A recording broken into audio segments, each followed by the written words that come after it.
Hello everyone, कैसे हैं आप सब। आई होप आप सब बहुत अच्छे होंगे। मैं श्रुति गुप्ता मोस्ट वेलकम करती हूँ आपका आपके अपने चैनल हेलो स्टडीज़ पे। एंड अगेन आपके सामने मोस्ट इंपॉर्टेंट मैथ का लेक्चर वीडियो है।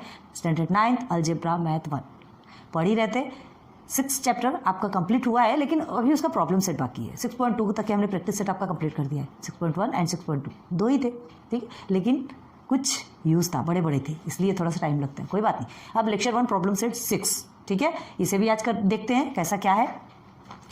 देखिए प्रॉब्लम सेट 6, प्रॉब्लम सेट क्यों दिया रहता है, आप जो कुछ भी आप प्रैक्टिस सेट पे जो पढ़ते हैं ना, है ना, जस्ट उसका रिविजन आपका और रिवाइज हो जाता है, आपको और इजीली याद हो जाती है चीज़ें कि हमें करना क्या है ना। प्रैक्टिकल डबल से होता है तो कोई भी चीज़ और अच्छे से समझ में आती। तो हम स्टार्ट करेंगे आज प्रॉब्लम सेट 6।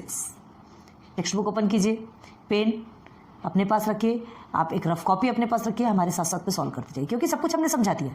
बेसिक कंसेप्ट आपके टोटल क्लियर हो चुके हैं, तो अब तो साथ में कर ही सकते हैं ना, ठीक है। तो फर्स्ट क्वेश्चन से स्टार्ट करते हैं। फर्स्ट क्वेश्चन देखिए प्रॉब्लम सेट का, right the correct alternative answer for each of the following questions. 2 questions आपको, सब क्वेश्चंस आपको गिवन है। फर्स्ट क्वेश्चन में 2 सब क्वेश्चंस गिवन है। फर्स्ट का देखिए आप, for different types of investments what is the maximum permissible amount under section 80C of income tax. 80C, 80G, 80D and 80C आपको ऑलरेडी हमने क्लियर करवाया था। बैक जाइए, लेक्चर देखिए, बेसिक्स देखिए, 6.2 का बेसिक देखिए, आपको सब कुछ समझ में आएगा, ठीक है। तो ये 80C of income tax, maximum permissible amount क्या है, इसे हमें समझने की जरूरत नहीं है, ऑलरेडी उसमें गिवन है, आपको याद करना ही पड़ेगा, कोई ऑप्शन नहीं है आपके पास। 4 ऑब्जेक्टिव्स, ये MCQ टाइप्स क्वेश्चन है ना, ABCD 4 ऑप्शन है, इसमें से आपको एक ऑप्शन चूज करना है, इसको सॉल्व करने की भी जरूरत नहीं है, ये ऑलरेडी गिवन है, ये आपको याद करना पड़ेगा। कितना है बताओ ना चाहिए, 1,50,000 है ना। 80C किस में आता है, जो आप कितना मनी इन्वेस्ट करते हैं ना सेविंग अकाउंट्स में, जो आपकी मनी सेविंग्स होती रहती है जिसमें आपको टैक्सेस नहीं लगते, तो उसका मैक्सिमम परमिसिबल अमाउंट क्या है, जहां तक के टैक्स नहीं लगता, 1,50,000। 1,50,000 आप जितनी भी सेविंग्स करते हैं 1,50,000 तक में आपको टैक्स नहीं लगेगा। अब उससे ऊपर होगा तो उससे तो देना पड़ेगा, इतनी ज़्यादा छूट तो गवर्नमेंट दे नहीं सकती, ठीक है। तो इसका ऑप्शन क्या है, ऑप्शन ए। तो इसे आप कैसे लिखेंगे, अगर आपको डायरेक्ट वहाँ लिखना है तो क्या लिखेंगे, चलिए ये आपका क्वेश्चन 1 है, ठीक है। प्रॉब्लम सेट 1 का क्वेश्चन 1 क्या लिखेंगे, under section 80C of income tax, income tax का ही चल रहा है ना, under section 80C of income tax,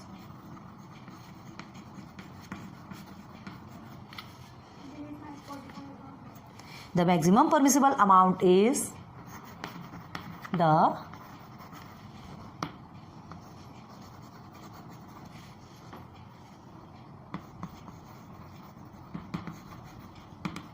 permissible amount is how much, rupees 1,50,000। Clear है, दिस इज योर आंसर। तो क्या लिखेंगे, द करेक्ट ऑप्शन इज, कौन सा है, कौन सा ऑप्शन है आपका, ऑप्शन ए, ठीक है, इज ए। और ए के साइड में लिखना हो तो लिख लीजिए ए, 1,50,000। Clear, first question complete. ये सब ज़्यादा देखने की ज़रूरत नहीं है, ये आपको याद करना ही पड़ेगा, आप कुछ नहीं कर सकते, ठीक है, ये याद करना ही पड़ेगा, इसके लिए और कोई ऑप्शन नहीं है। ये ऑलरेडी गिवन है कि अंडर सेक्शन 80C में इनकम टैक्स का जो 80C आपका जो है जिसमें सेविंग्स वगैरह करते हैं, तो उसमें इतने अमाउंट में आपको क्या नहीं लगेगा, टैक्स नहीं लगेगा। क्लियर हो गया, चलिए नाउ क्वेश्चन नंबर 2 देखते हैं। अब देखिए question number 2 in the sense ये क्वेश्चन नंबर 1 का sub question number 2, okay. A person has earned his income during his financial year 2017-18, ठीक है, एक पर्सन किसी ने अर्न किया income during his financial year 2017-18। अब देखिए then his assessment year is, assessment मतलब क्या होता है, जो चेकिंग होती है ना, हाँ चेकिंग होता है, वेरिफिकेशन होता है, तो ये जो होता है मतलब उसने कब कमाई की, 17-18 में, 2017-18 में उसने कमाई की, तो ये जो होता है वो जो मनी जो अर्न होती है या ये जो चेकिंग होती है वो कब होगी, ऑब्वियसली देखो पहले तो होगी नहीं, अब वो अर्न करने के पहले कोई कभी चेकिंग होती क्या, किस चीज़ की चेकिंग करने वाली, नथिंग। और जब वो अर्न कर रहा है उस समय भी चेकिंग का सवाल नहीं होता, क्योंकि उसने पूरा किया ही नहीं ना, काम पूरा होने के बाद जब वो डॉक्यूमेंट्स सब पूरा सबमिट करता है, ठीक है। आपने देखा होगा कि फाइनेंशियल ईयर कौन सा होता है आपका, कब कौन सा होता है? देखिए 1 अप्रैल से स्टार्ट होता है ना, आपका फाइनेंशियल ईयर जो होता है, फाइनेंशियल ईयर डिपार्टमेंट का 1 अप्रैल से स्टार्ट होता है एंड 31 मार्च को एंड होता है। आप न्यू ईयर सेलिब्रेट करते हैं 1 जनवरी को, ठीक है, वो आपके लिए न्यू ईयर है। लेकिन जो ये जिसमें है ना, जो इस फील्ड में रहते हैं, उनका ये जो इनका फाइनेंशियल ईयर इनका स्टार्ट होता है 1 अप्रैल टू 31 मार्च, मतलब पूरा कंप्लीट हो गया है ना, पूरा कंप्लीट 1 ईयर ही हुआ। क्लियर है? तो देखिए इसमें क्या बोला जा रहा है कि इनकी जो इनकम है ड्यूरिंग द फाइनेंशियल ईयर 2017-18, तो उनका असेसमेंट ईयर कौन सा होगा? ऑब्वियसली बाद में होगा। तो ये 17 आपको लगता होगा ना ये कि जो ये 2017-18 जो लिखा है, 2017-18 जो लिखा है, तो ये 2 ईयर एक साथ क्यों लिखते हैं? ऐसे ही लगता होगा आपको, है ना। तो ये अप्रैल 1 में स्टार्ट होता है और 31 मार्च को कंप्लीट होता है, तो तब तक के क्या हो जाता है? सेकेंड ईयर स्टार्ट हो जाता है ना। यहाँ से देखिए April May June July August September October November December and then January February then March, तो जो जनवरी से न्यू ईयर स्टार्ट हो जाता है। क्लियर है? हाँ, तो इसके लिए यहाँ पे 2 ईयर्स लिखना ज़रूरी है। सारी बात समझ में? तो चलिए इसकी चेकिंग कब होगी? ये चेकिंग कब होती है? इसकी चेकिंग होगी 2018-19। क्लियर है? जिस ईयर में वो अर्न कर रहा है उसके बाद ही उसकी चेकिंग होगी, वेरिफिकेशन होगा, है ना। उम्मीद कर रही हूँ समझ में आ रहा होगा आपको। तो क्या लिखेंगे इसमें आप? सबसे पहले देखो सिस्टमेटिक लिखना है, ठीक है। इनकम ईयर इज 2017-18, क्लियर है। एंड असेसमेंट ईयर क्या हो गया? 2018-19, क्लियर है। Therefore, the correct answer is कौन सा है? ऑप्शन कौन सा? इसमें भी ऑप्शन दिया है ना, option B, option B. Clear हो गया? बहुत इजी है, ज़्यादा माइंड करने की ज़रूरत नहीं है, आपको एकदम इजीली समझ में आना चाहिए। चलो 2 क्वेश्चन कंप्लीट, है ना। थोड़ा स्पीडली बढ़ेंगे क्योंकि ये चीज़ें तो छोटी छोटी चीज़ें हैं।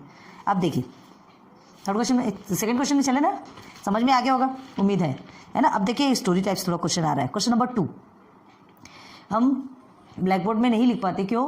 क्योंकि ब्लैक बोर्ड में लिखते हैं तो आपको समझाने के लिए हमको स्पेस की प्रॉब्लम थी। टेक्स्ट बुक है आपके पास और नहीं है तो हम ऑलरेडी रीड कर रहे हैं, आप समझ सकते हैं, आप नोट डाउन करते जाइए, ठीक है। वीडियो पॉज कर लीजिए या तो फिर वीडियो को रिवाइंड करके सुन लीजिए, कोई बात नहीं। Okay, now Mr Shekhar spend 60% of his income from the balance he donates, ठीक है, ₹300 to an orphanage. Okay, he is then left with ₹3,200। What is his income? सुन लिया? अब फिर से सुनिए। Mr Shekhar spends 60% of his income. Mr Shekhar क्या करते हैं? अपनी इनकम का, पहले सिर्फ सुनिए, अभी करने की जरूरत नहीं है, कैसा लिखना है पूरा हम सब आपको समझाएंगे, ठीक है। हाँ, तो मिस्टर शेखर 60% स्पेंड करते हैं, ये आपका क्वेश्चन नंबर 2, ठीक है। 60% अपने इनकम का क्या कर देते हैं? स्पेंड कर देते हैं, खर्च कर देते हैं। अब भाई अर्न करते तो करते क्यों हैं? अपनी शौक पूरी करते हैं, अपनी नीड्स पूरी करते हैं, बच्चे हैं, खर्च तो लगता ही है ना, ठीक है। अब देखो उसके बाद from the balance of he donates, from the balance, देखो फ्रॉम द बैलेंस बोल रहा है, जो बैलेंस बचा उसमें से कह रहे हैं ही डोनेट्स ₹300 टू एन ऑर्फनेज। एक अनाथालय में ₹300, जो उनका जो बैलेंस बचता है ना उसमें से ₹300 किसको दिए? ऑर्फनेज को देते हैं। क्लियर हुआ? क्लियर हुआ है ना? कितने अच्छा काम करते हैं ये। तो देखो तो क्या होगा, जो बैलेंस बचा उसमें से 300 भी वो दे दिए। पहले क्या किए? 60% उन्होंने स्पेंड कर दिया, जितना इनकम है, हमको नहीं पता उनका इनकम कितना, 60% उनका स्पेंड हो गया और साथ में ₹300 भी निकल, हालांकि ऑर्फनेज को दिए, लेकिन उनके जेब से तो गए ना, उनके जेब से तो गया, तो वो भी माइनस होगा, है ना, ये भी सब्ट्रैक्ट हो जाएगा। तो देखिए he is then left with ₹3,200। फिर उनके पास कितना बचा? 60% स्पेंड हुआ, ₹300 भी उन्होंने ऑर्फनेज भी दिया, उसके बाद उनके पास कितना बचा? How many left? 3,200, है ना। What is income? उनकी इनकम क्या है ये हमको बताना है, ठीक है। मतलब यहाँ पे क्या है, गेसिंग नहीं करना, टोटल कैलकुलेशन के बाद ही आपको आंसर फाइंड करना है ना। सिर्फ गेसिंग करने से कुछ नहीं होगा, सॉल्व करना है ना। क्वेश्चन दिया है तो सॉल्व करेंगे। तो सबसे पहले शेखर की इनकम तो हमको नहीं पता, ₹X मान लेते हैं, उसकी इनकम ही पूछ रहा है कितनी इनकम देना है, तो सबसे पहले हम उसे ₹x मान लेंगे, ठीक है। अब उसके बाद क्या है, उस 60% ऑफ इज इनकम, तो 60% ऑफ x, इनकम को हमने x माना, तो 60% ऑफ x, ओके। फिर उसके बाद फिर न्यू बैलेंस निकालता है, तो न्यू बैलेंस देखिए क्या होता है, 60% है, 60% उन्होंने स्पेंड किया, तो मतलब 100% में से ही 60% खर्च करेंगे ना, ठीक है। तो 100 में से 60% माइनस आ जाएगा, टोटल आपका कितना बचेगा, 40% बचेगा, ठीक है। तो वो 40% ऑफ x, उसमें से उन्होंने अगेन 300 रुपीज़ क्या कर दिया, 300 रुपीज़ डोनेट कर दिया, वो भी माइनस हो जाएगा। फिर उनके बाद जो बचेगा, है ना, देखिए अब आगे देखो, यहाँ तक आपको अच्छे से समझ में आ गया होगा, तो पहले यहाँ तक देखते हैं। तो क्वेश्चन 2 का सॉल्यूशन देखिए, let Mr Shekhar's income, let Mr Shekhar's income, मालूम है क्या हमें, नहीं पता, इसीलिए हम क्या लिख रहे हैं, ₹x, ठीक है। हमने इसे क्या लिया, ₹x लिया, हमने इसे ₹x सपोज लिया, माना। तो चलो अब उन्होंने क्या किया, स्पेंट, ही स्पेंट 60%, क्या 60% ऑफ हिज इनकम, ठीक है, 60% ऑफ हिज इनकम, उनका जितना इनकम था उसमें से उन्होंने 60% क्या कर दिया, स्पेंड कर दिया, ठीक है। तो अब उनका न्यू बैलेंस क्या होगा, देयरफॉर न्यू बैलेंस, अब हमको न्यू बैलेंस निकालना है ना, तो न्यू बैलेंस उनका क्या होगा भाई, 100% में से हम क्या करेंगे, 60% को माइनस करेंगे, ठीक है। 100% में से 60% ऑफ x, ऐसा ही आएगा, ठीक है। क्या है ये आपका, 60% of his income, income x है, ठीक है, तो 60% ऑफ हिज इनकम, तो 100 में से 100% में से 60% हम क्या करेंगे, माइनस कर देंगे। चलो 60% माइनस करोगे तो क्या होगा, is equal to 40% of x, income का कितना बचा, 40%, है ना, जो टोटल इनकम है उसका 40% उनका बैलेंस बचा, जो कि न्यू बैलेंस है। अब इस 40% में से उन्होंने क्या किया, और 300 रुपीज़ स्पेंड कर दिया, चलो सॉरी स्पेंड नहीं किया, डोनेट किया, ऑर्फनेज को डोनेट किया, ठीक है। तो अब क्या करेंगे, चलो इज इक्वल टू हमारा क्या बनता है, देखिए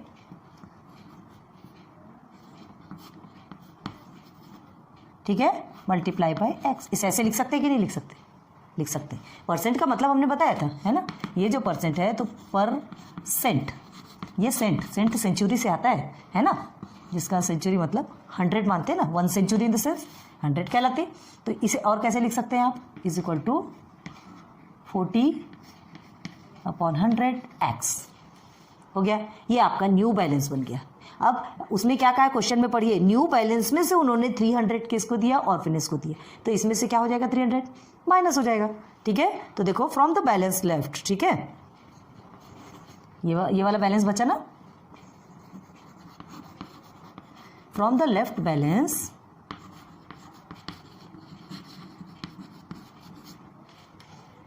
ही डोनेट्स, ओके,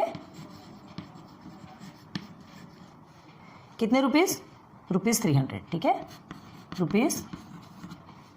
₹300 एंड ऑर्फनेज,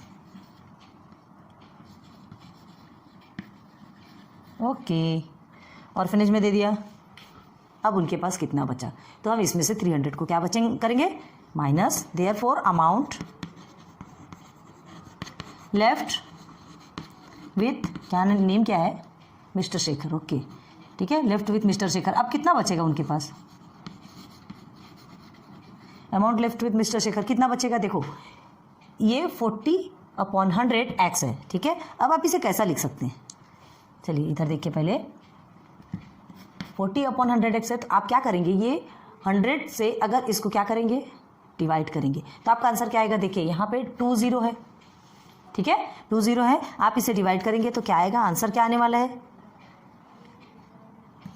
यही लिख देते, चलो 0.4x, अगर इसे सिंप्लीफाई करेंगे तो, करके देखिए आप, करके देखिए, ठीक है, आ रही बात समझ में, इसके साथ में डिवाइड करके देखो, देखो कैसे आएगा, 1 0 आपका कट गया, ठीक है, 1 0 कट गया। अब ये 10 है, मतलब ये यहाँ पर क्या है, 1 0 है, तो आपको क्या होगा, डेसिमल के बाद क्या आना चाहिए, 1 नंबर आना चाहिए, 1 डिजिट आना चाहिए, एक, क्योंकि यहाँ 10 है, 1 0 है, 1 के पीछे 1 0 है, मतलब डेसिमल के बाद ही 1 नंबर आएगा। आप करके देखिए सॉल्व, ठीक है, समझ में नहीं समझ आ रहा, चलो कोई बात नहीं, ये देखिए आपका 4, ठीक है। जाएगा क्या बताइए, नहीं जाता, तो पहले हम 0 लेंगे, ठीक है, उसके बाद फिर डेसिमल लेंगे, ये हो गया 10 4 सा 40, आया कि नहीं। ये छोटे बच्चों वाला खेल है, यहाँ तो कर सकते हैं आप, ठीक है, लेकिन फिर भी चलो हम बता देते, कोई बात नहीं। तो 0.4x इनका क्या हो गया, न्यू बैलेंस है। अब इस न्यू बैलेंस में से उन्होंने 300 रुपीज़ क्या कर दिया, डोनेट कर दिया, तो ये हो जाएगा आपका माइनस 0.4x आपका क्या था, न्यू बैलेंस था, माइनस 300 रुपीज़, ये आपका क्या हो गया, ऑर्फेनेज में डोनेट किया, तो इसके साथ में माइनस हो गया, न्यू बैलेंस के साथ में माइनस हुआ। हमको कम करना है, क्यों कम करना है, क्योंकि हमको एक्चुअल इनकम निकालना है, एक्स की वैल्यू निकालना है, इन द सेंस इनकम निकालना है, ठीक है। अब देखो, अब टेक्स्ट बुक पे आपके क्वेश्चन में आ जाओ, क्वेश्चन में क्या दिया है, जो उनके पास अमाउंट है वो लेफ्ट है, कितना लेफ्ट है, 3200 रुपीज़, कितना अमाउंट लेफ्ट है, 3200 रुपीज़। अभी क्या दिया, amount left with Mr Shekhar इतना, मतलब अगर इसको माइनस करेंगे और जो आंसर आएगा उतना अमाउंट उनके पास बचा हुआ है, ठीक है, उनका टोटल इनकम का उतना अमाउंट बचा हुआ है। और अभी आपको टेक्स्ट बुक में भी दे रहा है कितना अमाउंट बचा हुआ है, बता रहे हैं उनके पास 3200, तो मतलब ये और वो 3200 इक्वल हुआ ना। अभी देखो इतना उनके पास बचा हुआ है और 3200 भी बचा है, तो ये दोनों भी इक्वल हो गए। इसमें से जो ये माइनस होगा, जितना आंसर आएगा वो इसके इक्वल हो जाएगा, है ना। इससे माइनस करेंगे तो जो आपका बचेगा वो आपका क्या कहलाएगा, लेफ्ट अमाउंट। ये लेफ्ट अमाउंट ऑलरेडी आपके टेक्स्ट बुक में दिया है 3200, अगर आप ध्यान दे रहे होंगे तो। क्लियर आ रही है बात समझ में, तो ये दोनों इक्वल हो गए, चलो समझ में आगे होगा, है ना। तो अब इसको कैसे लिखेंगे, तो देयरफॉर यहाँ पे लिखेंगे, बट पहले अमाउंट हमको बताना है, but amount left with Mr Shekhar in rupees लिखना हो तो लिख सकते हैं, KHER, ठीक है। इन रुपीज़ लिखना हो तो भी लिख सकते हैं, इन रुपीज़, मतलब ये अभी रुपीज़ में बता रहा है ना, तो क्या है रुपीज़ में 3200, ठीक है, रुपीज़ में इतना बचा है।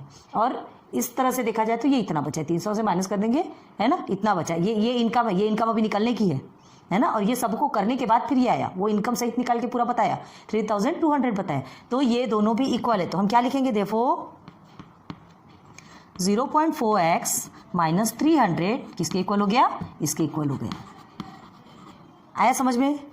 देखो यहाँ तक का फंडा आपको समझना बहुत ज़्यादा जरूरी है, बहुत ज़्यादा शार्प में। बाद में क्या, बाद में तो सिंपली सॉल्व करना है, कुछ भी जरूर उतना मतलब हेक्टिक नहीं होगा, है ना। अभी आपके लिए थोड़ा सा प्रॉब्लम होगी, तो इन चीज़ों को यहाँ से लेकर के इन चीज़ों को समझना आपको बहुत ज़्यादा जरूरी। 3-4 टाइम्स आप प्रैक्टिस करेंगे तब आपको समझ में आ जाएगा कि ये हमने क्यों लिखा, क्योंकि ऑलरेडी आपका अमाउंट उसमें लेफ्ट ऑलरेडी लिखा हुआ है, मिस्टर शेखर का कितना अमाउंट बचा, और यहाँ पर भी अमाउंट उनका कितना लेफ्ट है ये यहाँ पर लिखा है, तो जो बचा है उसके इक्वल ही हुआ, तो उसके हमने ये इसके इक्वल लिख दिया बस। अब इसके बाद तो आपको सॉल्व करना है और एक्स की वैल्यू निकालना है, तो क्या करेंगे, देयरफॉर अब देखिए ये 300 यहाँ पर माइनस में है, ये इधर चला जाएगा तो किस में हो जाएगा, प्लस में हो जाएगा, ठीक है। आपको बताते जा रहे हैं, ध्यान रखिए। तो देखिए ये तो आपका एज इट इज़ रहेगा, 0.4x is equal to 3200 plus 300, okay. Again 0.4x is equal to, अब इसे आप प्लस करते तो कितना होता है, सीधे 3500 हो गया, क्लियर। अब चलिए एक्स की वैल्यू निकालना है हमें, अब सिंपल है, हमको एक्स की वैल्यू इन द सेंस हमको इनकम ही तो चाहिए ना, और आगे कुछ भी नहीं पूछा है, कुछ भी नहीं पूछा है, बस आपको इनकम निकालना है, निकाला है आपका इनकम, ठीक है। अब देखिए यहाँ पे 0.4x है, तो एक्स की वैल्यू निकालना है, एक्स तो आपको यहीं रह जाएगा, 0.4 मल्टीप्लीकेशन पे, तो यहाँ जाके कहाँ जाएगा, डिवाइडेशन पे जाएगा। लिखते हैं फिर, therefore x is equal to 3500 divided by 0.4, ठीक है, इज इक्वल टू एक्स। अब निकालना है हमको, अब इसको निकालना है, तो चलो 0.4 है, ठीक है। अब आप कैसे लिखेंगे, 0.4 को अगर सिर्फ और सिर्फ 4 में चेंज करना है ना, तो इसे हम क्या कर सकते हैं, सिर्फ 4 लिखना है, तो ये जो 0 है हम यहाँ दे देंगे। आ रही बात समझ में, हम एक स्टेप और बढ़ा देते, कोई टेंशन वाली बात नहीं है। देखो ये 3 0 कर दिया हमने, और ये 0, ठीक है।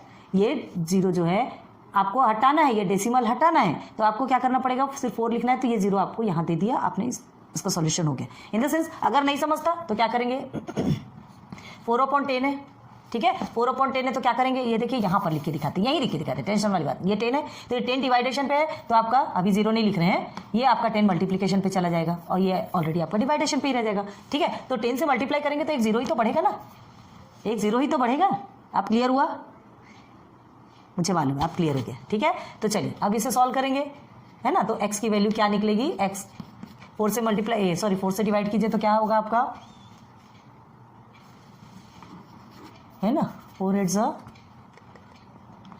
एंड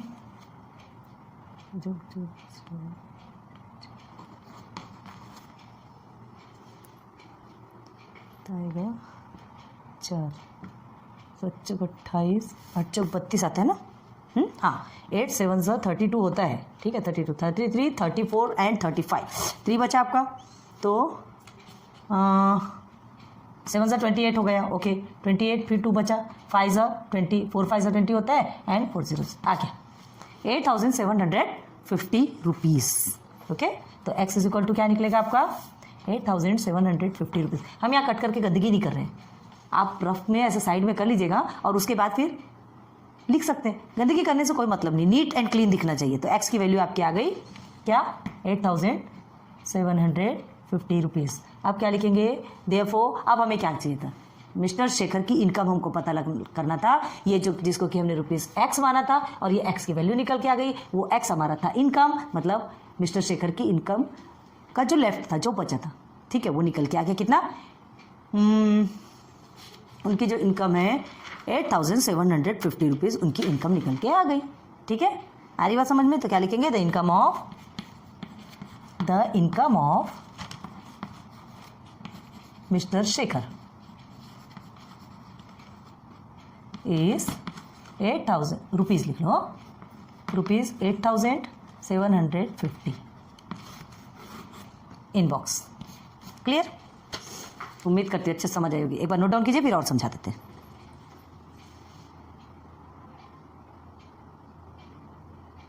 कर लिया नोट डाउन आपने, चलो फिर से देख लो, कोई बात है ना। मिस्टर शेखर की आपको इनकम क्या है पूछा, पहले क्या बताया गया मिस्टर शेखर का कि उन्होंने 60% स्पेंड कर दिया। इनकम हमको नहीं पता, 100% में से 60% होगा ना, जो भी इनकम है वो 100% हमने लिया, तो 100% minus 60% of x, income x है याद रखो, है ना। तो 40% ऑफ एक्स, इनकम का 40% बच गया, 40% ऑफ एक्स को ऐसे लिखेंगे, जितना सिंप्लीफाई करेंगे तो 0.4x आपका आ गया। अब लेफ्ट बैलेंस ही डोनेट, कितना डोनेट किया था उन्होंने 300 रुपीज़, 300 रुपीज़ डोनेट किया। अब उनके पास जो लेफ्ट हुआ, तो देखो क्या है, ये क्या है इनका बैलेंस, ठीक है, अभी जो न्यू बैलेंस निकला, इस बैलेंस में से इस 300 उनका ऑलरेडी फिर से निकल चुका ऑर्फनेज में, एंड अगेन उसके बाद जो अमाउंट मिस्टर शेखर के बाद जो बचा है, तो देखो ये इसमें से माइनस हो गया और ऑलरेडी आपको अमाउंट बचा हुआ दिया है आपके टेक्स्ट बुक में 3200, तो ये और ये दोनों इक्वल हो गए, तो हमने इसे एज इट इज लिखा और बस सॉल्व कर दिया। उसके बाद सॉल्यूशन आपके लिए हार्ड नहीं है। क्लियर हो गया।